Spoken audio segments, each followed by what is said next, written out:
آپ جو ہے وہ دشمن سے کس طرح ملتے ہیں، آپ جو ہے وہ جنگ کس طرح لڑتے ہیں، آپ جو ہے دوستوں کے ساتھ کس طرح معاملات کرتے ہیں، یہ پورا کا پورا آپ صلی اللہ علیہ وسلم نے صحابہ رضوان اللہ تعالی علیہم اجمعین کو بتایا،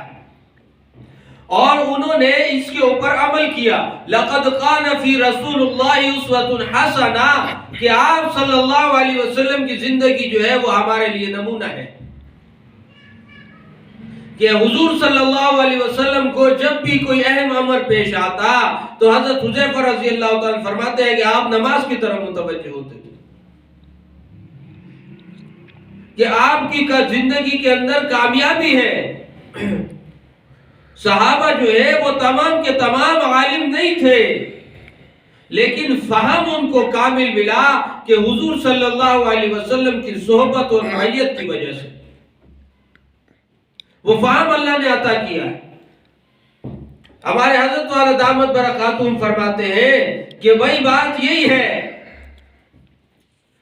کہ عالم بن جانا، محض کوئی اگر کتابیں پڑھ لے اور 8 سال 10 سال 12 سال مدرسے میں گزار لے تو وہ عالم نہیں، بس عالم کہلاتا ہے،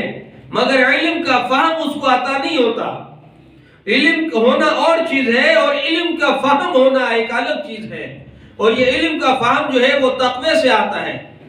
جس کے اندر جتنا تقوی ہوگا اس کو اللہ پاک اتنا فہم عطا کرتے ہیں۔ تو حضور صلی اللہ علیہ وسلم کی صحبت اور معیت کے اندر رہ کے صحابہ رضوان اللہ تعالی علیہم اجمعین نے تقوی سیکھا،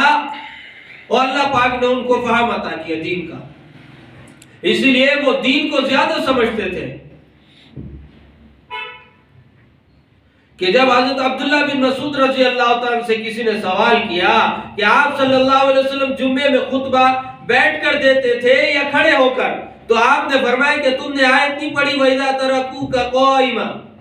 کہ تجھے چھوڑ گئے کھڑا ہوا، کہ آپ صلی اللہ علیہ وسلم جو ہے وہ کھڑے ہو کے خطبہ دیا کرتے تھے قرآن کی آیت میں،